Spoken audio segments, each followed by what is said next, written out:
જામનગરની હિન્દી માધ્યમની શાળામાં 431 વિદ્યાર્થીઓ સામે માત્ર એક જ શિક્ષક. આચાર્યએ પણ સ્વીકાર્યું શિક્ષકોની ઘટનું.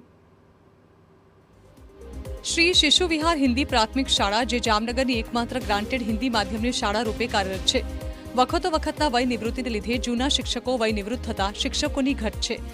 હાલ શાળામાં બાલવાટિકાથી ધોરણ 8 સુધી કુલ 431 વિદ્યાર્થીઓ અભ્યાસ કરે છે. ત્યારે મહેકમ મુજબ કુલ 9 શિક્ષકોની સામે હાલમાં માત્ર એક શિક્ષક કાર્યરત છે અને બાકીના 8 શિક્ષકોની જગ્યા વર્ષ 2015થી ખાલી છે, જેથી વાલીઓમાં રોષ અને તેઓનું કહેવું છે કે વિદ્યાર્થીઓના અભ્યાસ પર અસર થઈ રહી છે.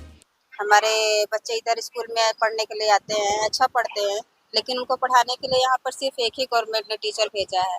कोई फर्स्ट से लेकर 8th तक के बच्चों को लोग कैसे अच्छा से पढ़ा पाएंगे. તો આ મામલે આચાર્યએ પણ સ્વીકાર્યું છે કે શાળામાં શિક્ષકોની સંખ્યા ઓછી છે.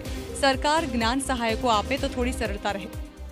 સંખ્યા મુજબ, વર્કલોડ મુજબ જે શિક્ષકો જોઈએ તે શિક્ષકો નથી. બાળકો છે અને 431 બાળકો વચ્ચે એક જ શિક્ષક કાયમી છે, બાકી 8 શિક્ષકોની ઘટ છે. જ્ઞાન સહાયકો છે ટેટ અને ટાટ હિન્દી માધ્યમમાં પાસ હોય તેવા જ જોઈએ.